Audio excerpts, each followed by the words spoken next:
Big thanks to you for keeping a date with me on your must-watch, your must-listen-to program, Politics Today, on independent television and radio. And that's because it's a simulcast on ITV Benin, as well as independent radio Benin. And as usual, as a matter of tradition, our studio lines will be open in the later stages of the program. So you can also call and be part of the conversation. But what we're looking at, recently, as early as last week, the Edo State government literally moved the State Executive Council to Lagos for our town hall meeting. We also saw the state government visiting the Oba of Lagos before that town hall meeting held. The town hall meeting had hardly ended when tongues started wagging. What's the purpose? What's the reason?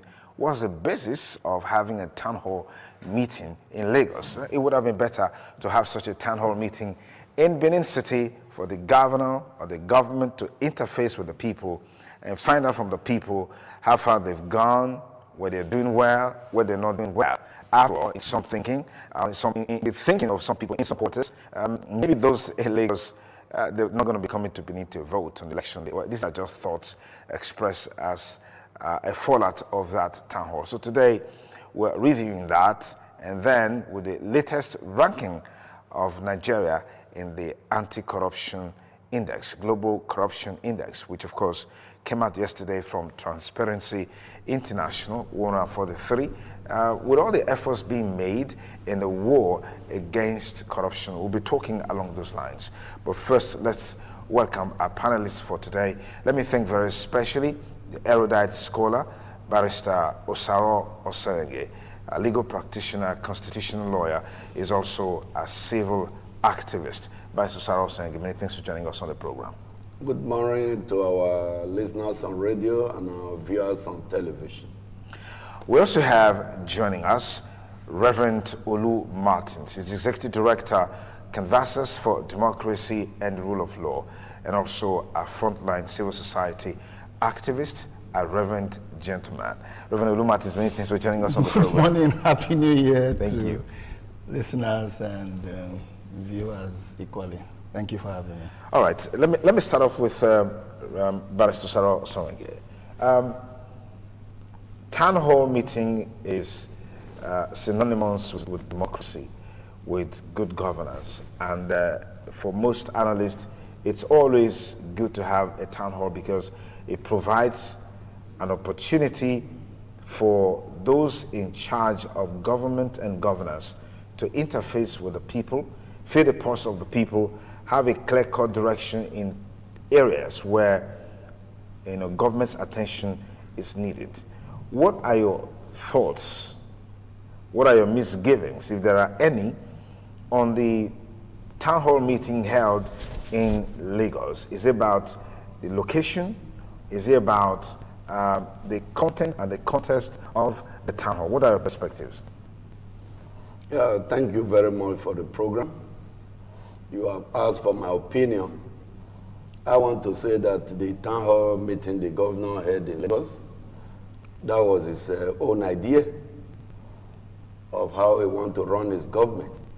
But for me, if I'm to make suggestion to him, I would have rather have the governor have his town hall meeting in the 18 local government headquarters of Edo State. Because those days, when we go for election and the government is elected, when they start working, they are in office, they go on tour of the local government areas. They drive around the state, and that will afford them to see the teething problem worrying the people of the state, and they will profile solution. Imagine the governor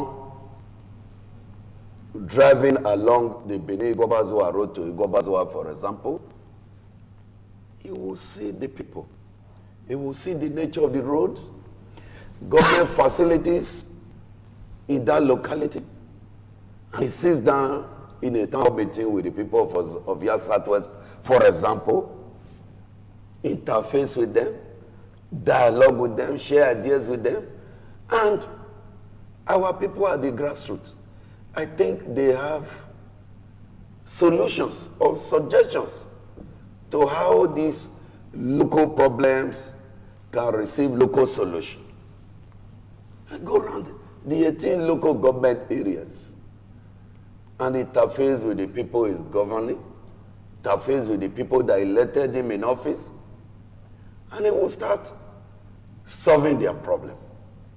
I'm even more worried for the fact that the town hall meeting is coming very late. This is the fourth year of his 4 years mandate. I still remember that late last year, the governor, His Excellency, visited Stella Obasanjo Hospital when it was 3 years into his administration. And he said that was the first time he was visiting that hospital. It should not be so. It should not be so. So I would have rather had this town hall meeting in the 18 local government headquarters and not in Lagos. But that is his own idea. Okay. Olu Martins, what are your thoughts? Incidentally, I'm almost in consensus at the dome with the postulation of the very erudite, learned gentleman.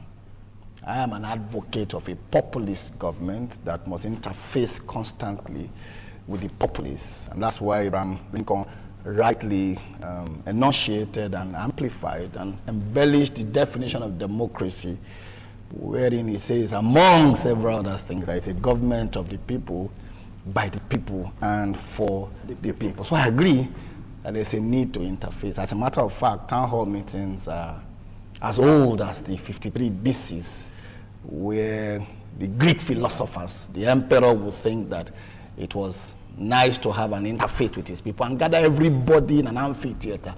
It became chaotic, and that's what gave birth to delegated authority. Instead of everybody coming from antennas, for instance, when they all come, not everybody speaks. Why don't you get your spokesperson? And that's how you began to have constituent, assembly, and that's where democracy came up from. So I think it is critical that government interfaces, with people. However, is that every individual, like you also said in his own opening speech, that is the style of the governor. Every president, every individual have their own style. You would agree with me that President Olusegun Obasanjo was more outgoing than President Muhammadu Buhari. We can count how many times Muhammadu Buhari went from state to state. If at all, it appears like the president is visiting outside the country, maybe because he feels that there are governors at the state level, and that he is trying to respect the principle, of federalism. So I agree, even though it will be hectic, and this is why I think the governor or a government has commissioners. This is the reason why a government also has local government chairpersons. Federalism at its core operations, we expect that the will do a needs assessment of their own people. So if you have a project that is too Herculean or humongous for the budget of the local government, he will pass it on to the federal or the state government for assistance. We have seen gullies. It's not something that the state can handle. We need the collaborative government to so do. So I agree that it will be Herculean. Secondly, we have entered into the age of technology, where you can actually leverage on technology and interface, with people, which I also think that this administration is doing. But you can't take away the fact that he has said that there's a need for government to interface, to open its channels, of communication, and not just, the government as in the governor. The governor also has aides, whose responsibility is this to interface. There's also the use of questionnaires. These days you can take questionnaires to the field and say, okay, let's do, random sampling. Because it is such random sampling that has come up with what Transparency International, has talked about. But let's look at because information is very important. That's why I charge those responsible for officially disseminating information for the government to engage, properly, to come on platforms like this to explain to the people, even before such town hall meetings and afterwards to say, look, this is what is going on. Because this town hall meeting, in fairness, wasn't organized by the state, government. The Uno-Edo Renaissance, who that has engaged almost all governments. They engaged Lucky Millennium, they engaged Osumbo. In Victoria Island, they engaged Oshomole himself, and they are a body of professionals, rightly now headed by the very, very highly respected Emmanuel, Ijewere, and then having the likes of Sonny Rabo and Lostin, Omohodio. They felt that they have a stake in Edo State. Some of them have businesses here, hotels, schools, and if they don't have the monies, the susus they send to their parents at home, also form part of the economic pool of any state. So naturally, if any, person, all governors want to be able to interface with their people in two locations, Abuja being the seat of government, and especially Lagos, because of the pool of resources that can come out if you're able to repatriate funds, home. So I thought that they just felt that, look, a lot has been happening at the state, and then, but because we are in the crisis period, at such period, such town hall meetings are subject to interpretation and misinterpretation, as the case may be. But I just, thought I should, put it there because I had registered, I had gone to, book my flight because, I am partly in Lagos here, but because of activities, I wasn't able, to make us, organized, orchestrated, and funded by the, doing it. If you look at the list of those, body of professionals, that these guys are not, let me pan out this line of question, beginning with Barrister Osaro. Would you subscribe to the school of thought that the Edo State government, led by Gobaseki, has a phobia for a town hall meeting in Benin City, and that's why it probably bought into the Uno-Edo Renaissance town hall meeting in Lagos? No, I will not subscribe to that. There's a government in power in Edo State. I don't see any reason for such a phobia. But we are not even advocating for just town hall meeting in Benin City. We need it in Benin City. But we are advocating for town hall meeting in the local government headquarters, the 18 local government headquarters. How feasible is that against the background that the government is now at the twilight of its tenure? It's very feasible. A government that be elected by the people should go around the state. And that is why when you are electing a governor, the governor must have constitutional spread to be elected. It must go around to meet the people. Now they are not going around. Isn't that they should do that? That's what we are advocating for. Isn't that a reflection of a phobia of a town hall or interface with the people? I don't know. I cannot answer that question. I don't know what's in the governor's mind, but what I'm sitting here advocating is that the governor should go around the 18 local government areas and see the problems in the 18 local government areas. He's elected for 4 years. He still have a few months to go. He can still do a lot in the next few months to solve the problem of the people in the grassroots. Many areas, they don't have clean drinking water. There is no electricity. There is no road, no schools, no hospitals, so many problems. Even where you have a local health centers, they are underfunded, they don't have facilities to be able to treat common malaria, bedeviling people. Right? Outbreak of Lassa fever. Government should move to the grassroots. People in the villages, they are suffering. They are suffering. You should go and meet the people. In the 18 local government area. I'm not singling out one local government. All right, Reverend Lou Martins. The twilight of the present administration, Barrister Osaro is advocating a town hall in the 18 local government areas of the state. You have involved. Now, this critical moment of this present administration, does it make sense at all? I don't think so. If the government or the government who concluding that, this government is not a rabble rouser. It's not somebody who maybe uses 200 million to a project to run, to commission, the project. Well, let's look at the background of Godwin, in the past 30 years. What has he done? All right, he's been more in the organized private sector. And if you understand how the organized private sector do their things, they don't do a lot of, they're not the kind of people who give to a lot of political rabble-rousing. And I'll give you an illustration. For instance, all the things I've heard about Aliko Dangote, I've never known. So I don't even know how old Aliko don't seize the opportunity to celebrate birthdays. I'm sure that if they have to track the birthday of their pets, they'll probably even celebrate the birthday of their pets, because they look for every opportunity, to politicize. This particular, governor doesn't appear to be he appears to be a boardroom politician who just, likes to have the power of an elephant, like Osakwe we put it, but use it as an ant. And to have the power of an ant and to use it as an elephant, I mean, it reverberates in its approach to issues. You go to Government House now. Government House initially used to be a beehive of political activities. Now Government House is purely for government business. So if you don't have any business being in a Government House, we can do politics somewhere else, maybe at home and all that. But Government House now has a similitude of a government that is serious, to do the business of government, no courting or no visit by traditional councils, and he keeps the man, focused. That is his style, and so far, that style appears to connect with the, Edo people who like his modesty. But sometimes when the governor is moving on, you don't even know that's the governor moving. No sirens, no nothing until he alights.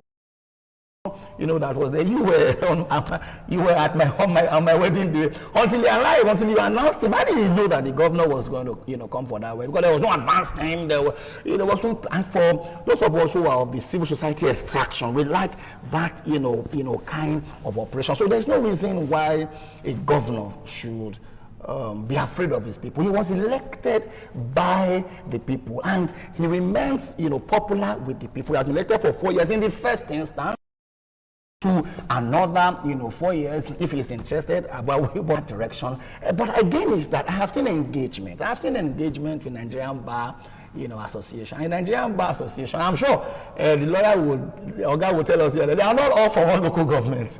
The Nigerian Bar Association is heterogeneous in terms of ethnic proclivities. You have everybody from all the 18 local government, most like, and then apart from outside we can do, in essence, sometimes is to push the code to engagement. If, for instance, civil society can get their act together and assemble themselves. I saw the chief of staff in an outing with a civil society organization. Why can't MUJ, for instance, say, you know what, we want to engage this government. Our friend in Lagos, Fashola, was very popular for town hall every 100 days. Because, that's perhaps the kind of person that he is, because the governor or the president gives the life how the government wants to operate. If it's a reticent person and he is conservative, perhaps melancholic, it is likely that the people will not push in that, rambunctious. You probably also see people eager, to engage, in that direction. So the people are ready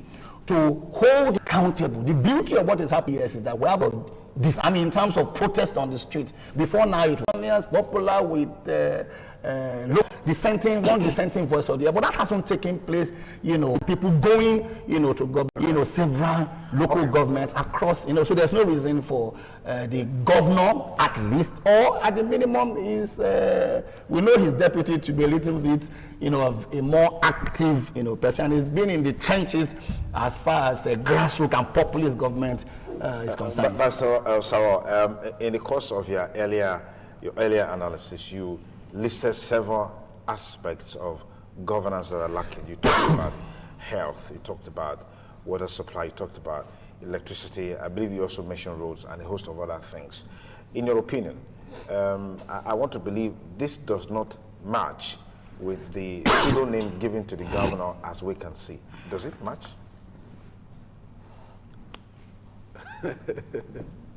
Well, we can see. Somebody contorted that. Somebody gave him that name. But what we are talking about here is reaching to the ordinary man in the street, in the grassroots. Whether our people in the villages, in the grassroots, they have clean water to drink daily. Whether the primary health centers and general hospitals, they are well equipped to take care of the health need of millions of our people. We are not discussing politics now. We are talking of delivering these facilities to the doorstep of the millions of people, especially in the rural areas and the urban poor. Are they getting it? Are they getting good health care? The facilities, are they there? Are they getting good roads? Are they getting safe and good drinking water? Do they have good roads? These are the issues, and that's why I opined and advocated vehemently that all these town hall meetings in Lagos should be channeled towards the grassroots, so that when the governor is going around, he will see for himself, and the people at the grassroots, they will be able to tell their stories of what they are going through, and even profile local solutions to how these problems should be solved. Okay. Yes. Reverend Olu Martins, how would you juxtapose the pseudonym of We Can See with what is actually on the ground in terms of tangible, feelable projects? You know, it was John F. Kennedy that said that any government that is able to give you everything is able to take everything from you. As rich as America is, Americans are still advocating for improved health care. Americans are still advocating for tax cuts, tax holidays, tax rebates. They're still, trying to say the mortgage policies should be, more free. That is America that is lending the world money. However, is that every government should have its priority.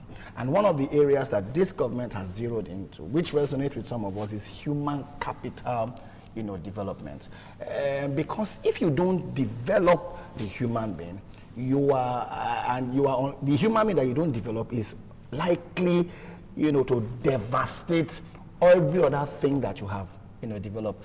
Way back at that time, we used to see people who come and remove railings from bridges that government has built. And then these manholes, these metals they used to cover, manholes on the road, people come and remove it because they believe that if you melt it, it can be used, for some other things that will, advance them. That is how, deplorable the human mind, has become. And so in terms of agriculture, I know that there's a lot going on in agriculture, especially in the Onwa axis, in the Sobe, axis.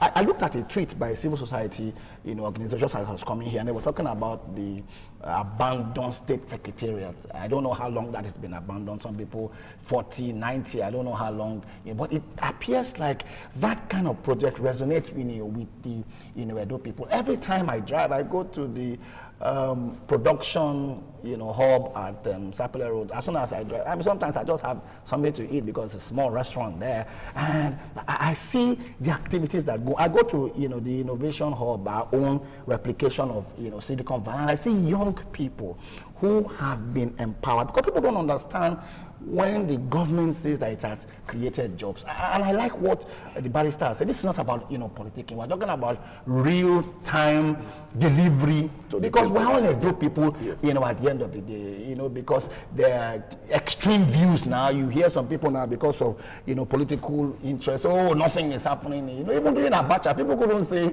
Abacha didn't do anything, as, a government. So there are a couple of things that, the government, has embarked on, both in terms of the tangibles and the intangibles. Now, some people talk about job. People think that when you say government has created job, it means that government has employed several people into the civil service. That's not how government, works. I hear, for instance, that during Obama created 7 million jobs. And I know that Trump has created much more than that within his first 2-3 years in office. Is it because the government absorbed the people? No, what the government does is that it creates an enabling environment. One, it empowers the people. And what is empowerment?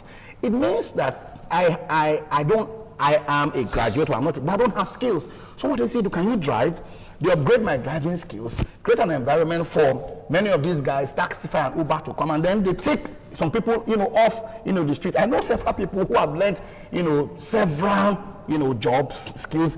Those people become the indirect jobs that government, has created. I met a lot of young people who can now know video, editing, who can do this, who can. So if you go to the innovation hub, you see a lot of things, a lot of trainings going on there, human, capacity. Are you saying these things are underreported? Absolutely. I mean, because like I said, and this is a challenge because this government has a commissioner of information. I don't know how many times that commissioner of information engages because he needs to so do. All right, we have seen commissioners of information that were more media engaging. I don't want to use the word media friendly, more media engaged, because if you don't tell people this is where you are, nobody is going to tell you where you are. We know how much the likes of Benga, Daniels and Bikula Moson would spend in terms of promoting the things that's even going too far. The immediate past government of Comrade Adams, Ashley or Shomole I know the kind of investment, in not just in terms of when I say investment, just someone, even his own personal investment, what he did in terms of engaging the media as to the things, especially in this critical time where where people now are now angling, where there are political divides. The government now has to do more in terms of engaging, the media. And then Hitler was an expert in that regard. If the government or the governor, as it were, okay, let's say the commissioner maybe is a little bit reticent, can't we extrapolate that to mean is a reflection of the government of the day in terms of spending, in terms of access to funds to do some of these things that we're talking about? If the government is a bit frugal in its dealings, in its expenditure, that automatically will be reflected in the things that they do, like you're talking about engaging media. Perhaps so. Yeah. But I'm aware that I didn't get on this platform. There was no precursor to be on this platform. Yes. And I do know that every now and then, even if it's sometimes 2 hours too, your humble self will call me and I will come up and do my bit, not just for an Edo State thing, for a national thing. Yeah. So this appearance doesn't cost me anything. Okay. All it costs me is perhaps 1,000 or 2,000 naira petrol and to come be here. Yes, and then perhaps a little bit of the data so that I can do some research, so that I don't sound. So you don't need that. We had a Kasim February. Till tomorrow, we still have, even though it was not, a media person, we still had a normal Joe, Orobosa. So on the side of there's the individual. On the side of the individual, he can be proactive and outside the box and do things, even if, quote and unquote, the funding is not there. But I do agree with you that it is necessary for, and I think that the government also let me get a by I want to disagree. I take objection to is indicting the Commission of Information and Communication. If you talk about that, I didn't indict. It was not an indictment. Okay. You said an encouragement. To reach out more. You said they are not reaching out more. I think the media people of the government, they are even overworking. They are overdoing it. You know of Crusoe Osage. He's from the media team and the Commissioner of Information and Communication. They have been doing a lot. You can only report what is on ground. You cannot report more than what is on ground. Today we are talking about town hall meeting in Lagos. It's because the event took place. If there is a town hall meeting in the 18 local government area, they will be reported. You don't report what has not happened. It talked about family and all that. Government has no business with farming. There is no way in the world where government go to farm. Government provides the environment. If you do that, isn't that a success story? It is good. If government can provide enabling environment, fertilizers, so many APUs for farmers, and encourage local farmers, like the Buhari policy, for example, now of banning foreign rice, has shut up the local farmers of rice. I was speaking to somebody last week. He said he told Buhari that he never knew that local rice was good. That until the foreign rice they were banned, he never knew that our local rice is better than the foreign rice. He said, come to look at it. The foreign rice spend about 5-6 months inside the ship before they get here. Whereas you get this local rice fresh.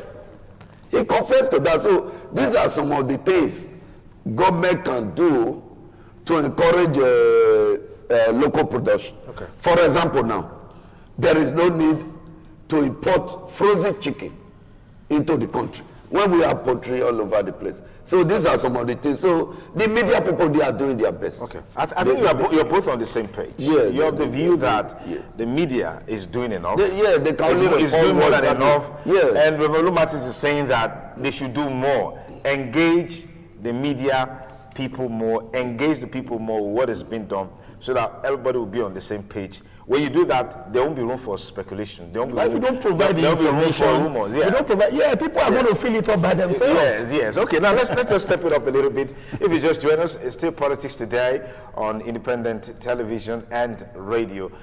Today, we've looked at the Edo State Government's town hall meeting in Lagos. It was a town hall that was put together by the Edo people in diaspora, specifically living in Lagos, who wanted to interface with the Edo State government, and I'm sure that that has been done and dusted. Reactions have trailed it. I'm sure the dust generated by that would have since settled. But as a media platform, we'll continue to look at all of these issues so you can make more sense of it all and be better informed.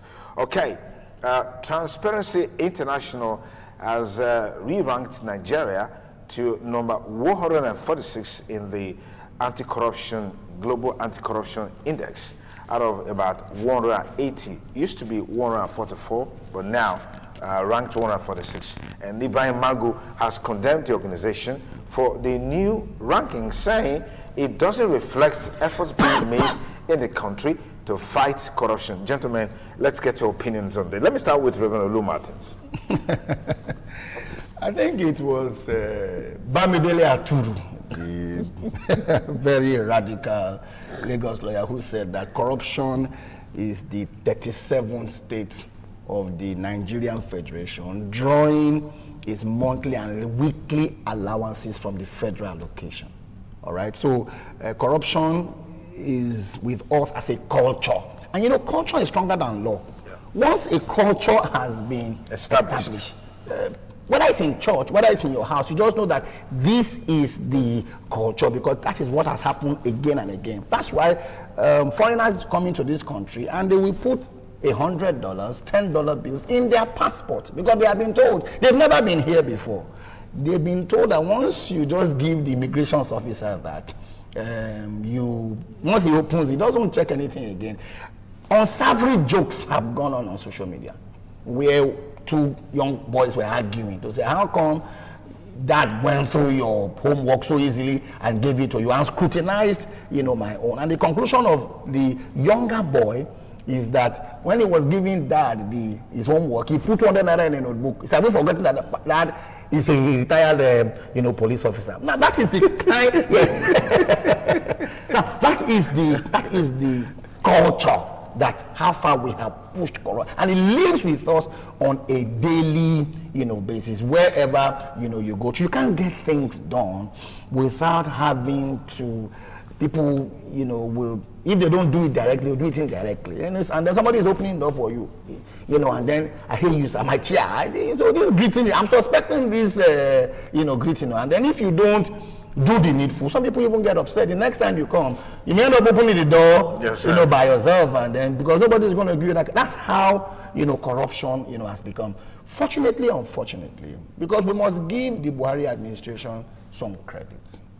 Because if at all anything, it has gone on and imprisoned, pursued and imprisoned some big goons. All right, we have the Joshua Darius, the recent Kaluk, who is in jail for 12 years in spite of he's having to decamp. All right, so we must give him that credit. Wherever saying that corruption has two dimensions, fighting corruption has two dimensions.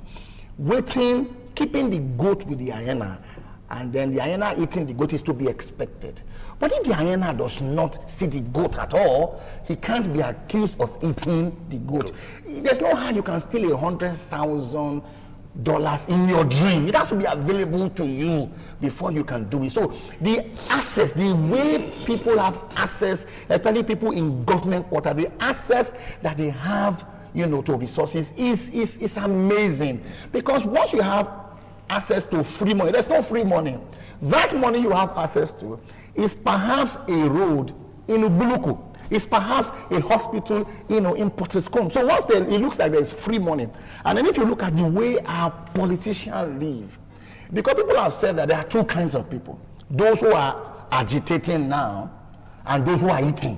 And that those who are eating, those who are eating are not talking. But those who are agitating now can be given another name. In those days we had awaiting result for JAM. Yeah. So those ones who are not involved now, you can say they are waiting to eat. Because the moment they get there, their language change. We know the language of those who are in government. Before they got into government, the things that they said about past administrations. Now that they are there, they are not talking. But like that's been said, it is rude to talk when you are So our daily experiences, even though government can decide to disparage the statements of Transparency International, I expect them to do that. Okay. But after disparaging it, we must go back home, because in every nonsense there is a sense. My people used to tell me that now inside play they think they know truth. So somebody who respects you, as you are joking, they say as you were.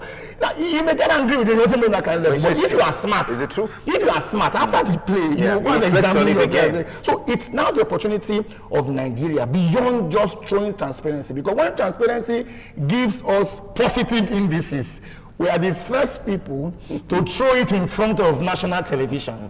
But if transparency gives us negative indices, for instance, Nigeria went a little bit high in football ranking. Even though Buhari does not play football, but his government is trying. Now that it is negative, look at it. I think the Transparency International, they were too magnanimous with Nigeria. With the latest ranking? Yes, they are too magnanimous. Following the corruption in Nigeria, they are too magnanimous, saying that we are 146 in the world. Yes, out of 180. Yeah, we are actually way below that. Buhari government, for example, to me, I received a fight against corruption with mixed feelings. Yes, on the one hand, he has done more than previous government in fighting corruption. He's trying. But on the other hand, there's a lot he has not done. The starting point of corruption in Nigeria is the kind of money government officials are earning. That is corruption.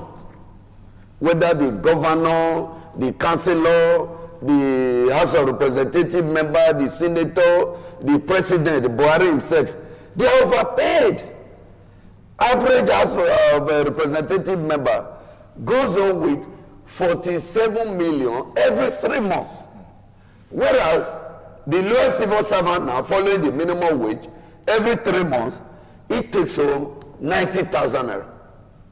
And they all buy in the same market. They all buy the same bag of rice. They all need to eat rice. They eat yam, they eat gari. How can the average Nigerian worker live with 90,000 in 3 months? Whereas House of Representative member, he takes home 47 million every 3 months. So the starting point of President Muhammadu Buhari in fighting corruption would have been to reduce both the salary and allowances of all political office holders, including the president himself, the senators, the governors, the councillors, the House of Assembly members, all their salaries and allowances should have been reduced drastically and up that of the civil servants so that they can have a living wage. Minimum wage we are talking about today is not a living wage.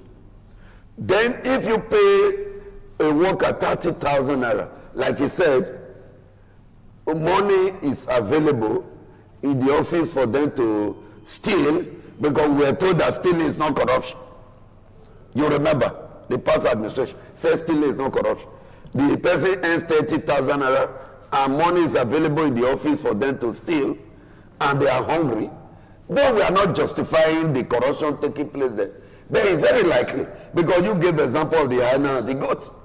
The goat is available and the hyena is seeing the goat, and something will happen. And if you look at it critically, all the government officials in Nigeria today, especially those in the top echelon, all their children, they are schooling in America and Europe. Very expensive universities.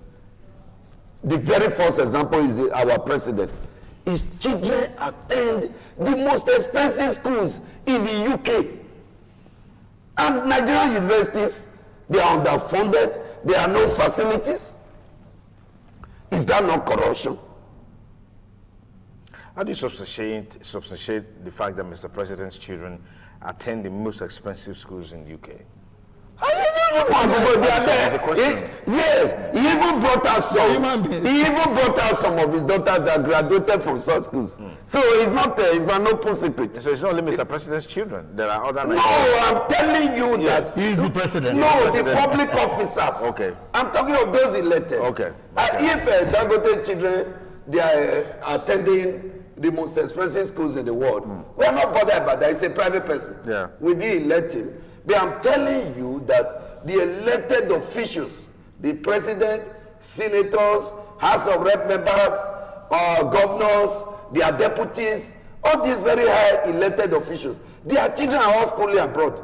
Okay. Let any one of them come here to contradict what I'm saying. El-Rufai recently took one of his small child to say that he put the child in a public school. Where are the rest children?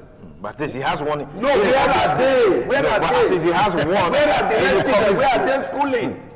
Is that not corruption? So the issue... you can't say that is corruption. Corruption. Yes, you can't say that is corruption in Nigeria is a social malice that have eaten very deep. Absolutely. We need leaders that will lead by example. For example, Murtala Mohammed was Nigerian head of state for a few months. We saw what he did to corruption in Nigeria. For a few months, he ruled this country. So we want the leaders to lead by example. By example. Okay. International is so magnanimous with us because the corruption, it stinks.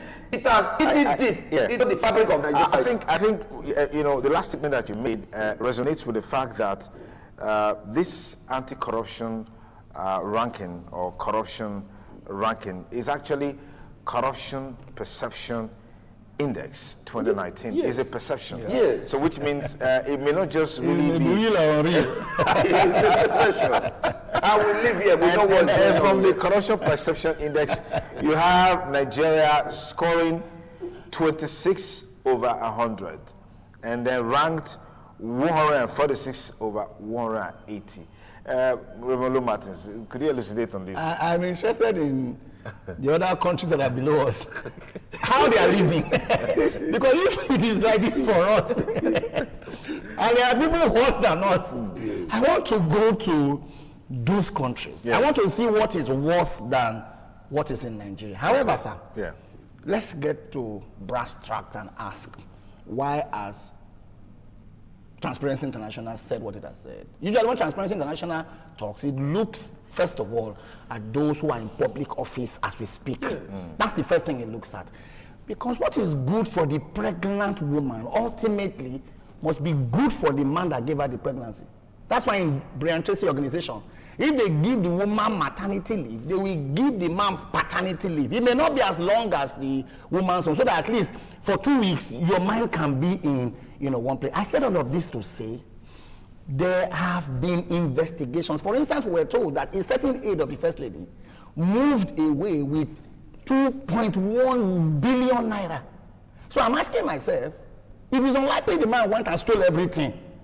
I'm sure that the man stole part of it. In fact, he intended to steal the one that they will not notice. So if you can steal 2.1 billion, he intended they will not notice how much was there in the room that, and it was the First Lady people that came up to say that. The DSS came up to say that during the primaries of the ruling party, that the National Party chairman is alleged to have been collected gratis in the form of $55 million. I'm not talking about your opposition party. It was the DSS that said so. Nothing has happened to it.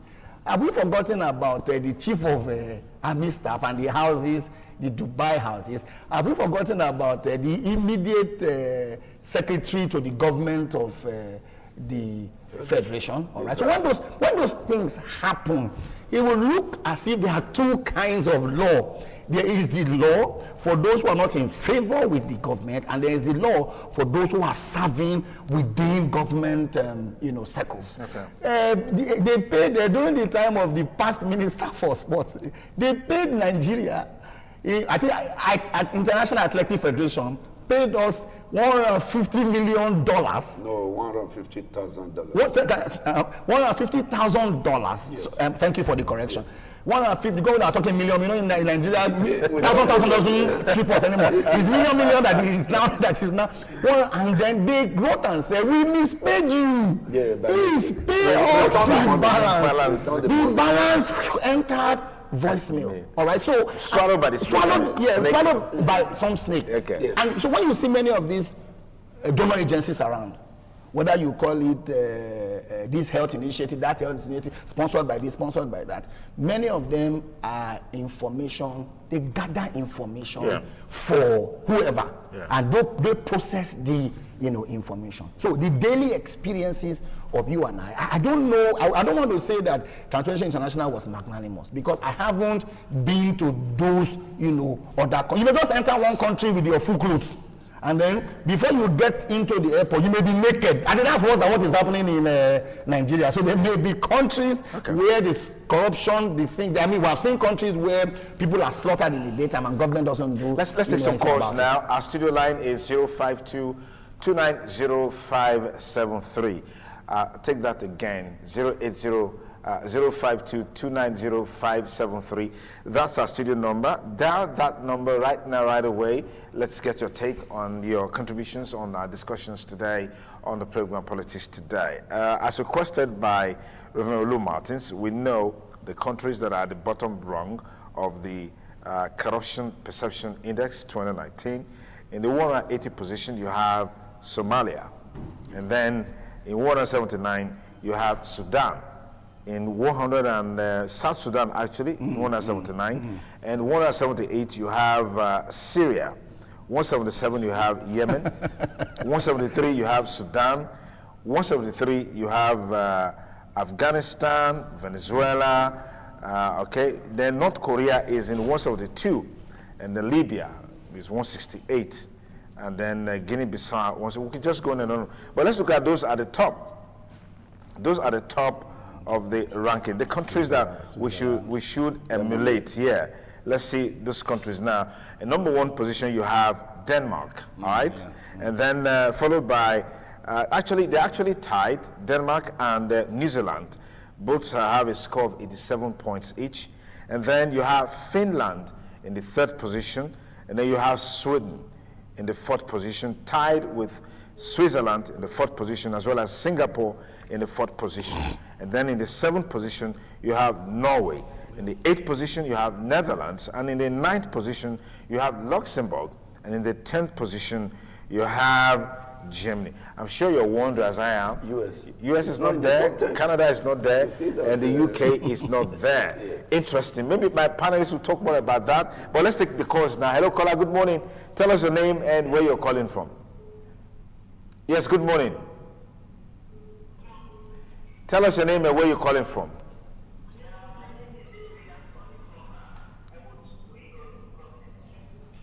Okay. Yeah. We have David is calling us from Ego. Yeah, David, go ahead.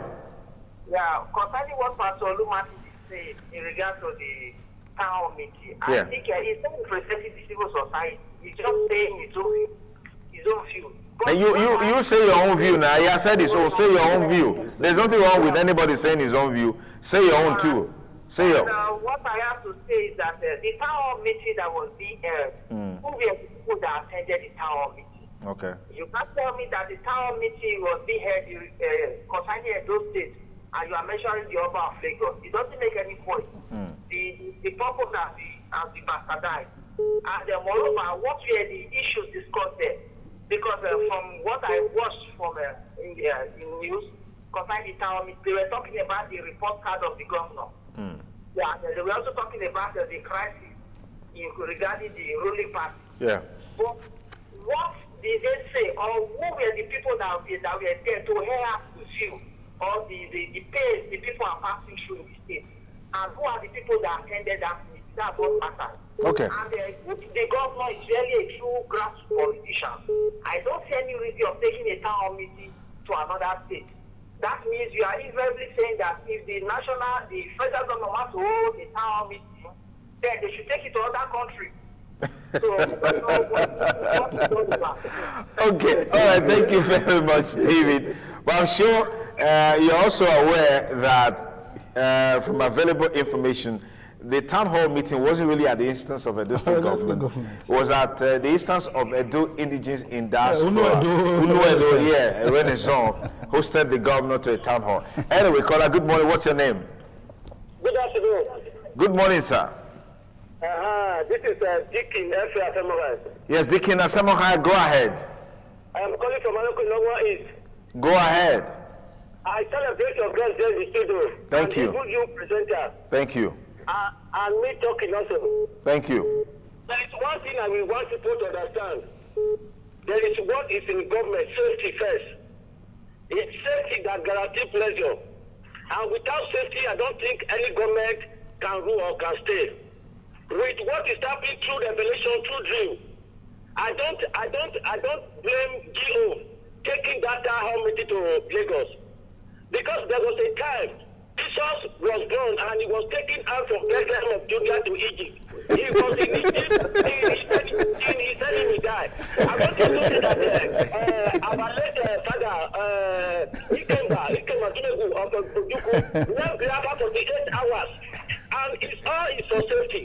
I want to say that what is shocking this country now, they should allow the new born baby grow. My brother. Okay. I comment this. I was convinced just now with the Reverend Martin saying. Okay. Thank you that it is good for the truth to be said. Say the truth for the truth has set you free. There's no need of hiding the clay or hiding the dog from the clay. Okay. An odor cannot hide himself. Well, thank you. Thank you for your thoughts that you expressed, Dickin Asamoah. That's where we draw the curtains on the program today. But just a last word from our panelist, Olu Martins and Barrister Osaro. Thank you. I think what you have read at least as where the top and the bottom. Yes. You know, so at least I know where to source for a wife for my son now. Those ones at the bottom, you better not try to do that way. It's a no-go area. I mean, just, you know, at least just to let you know that at least you have an idea of what's happening. So you can imagine South Sudan, what's going on there. And then you have helped me to see to it. If anybody can call for a town hall meeting and ask the governor, you know, if you call for a town hall meeting, maybe the Kobaoka people or lawyer, and the governor doesn't. Okay, but we've also agreed here that it's still not too late for the governor to call to interface with the people, to remove this feeling that there is a phobia of interfacing with the people. Barrister Sarah, one last word. The governor should go around the 18 local government area. On corruption, I want to say that all Nigerian leaders, especially those saddled with public responsibilities, whether elected or appointed, they should lead by example. Okay, that's our program for today and for this week. We hope you enjoyed it. Be sure to join us next week. Saturday, we'll bring you a fresh edition of the program Politics Today on independent television and radio. Big thanks to Reverend Olu Martins. Thank you for having me. Barrister Osaro, I appreciate you. And to you at home that's still with us all the way, we appreciate you. Thank you for staying with us. Let's do this again next week, Saturday, at exactly 10:30. Till then, stay blessed. Bye for now.